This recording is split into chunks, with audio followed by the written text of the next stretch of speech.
یک زن طریق نیکوی مسلمانی با شوهرش اویله بنیاد کردگی بود، لیکن صاحب دو کودک شدن و با در صدمه شوهرش وفات کرد.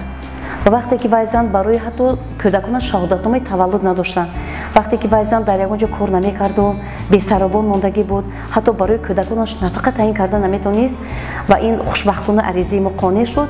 کودکان با نام پدرشون شهادتنامه تولد گرفتیم و با حاضر کودکان نفقه گرفته ایستادن، نفقه بی‌سرابانی.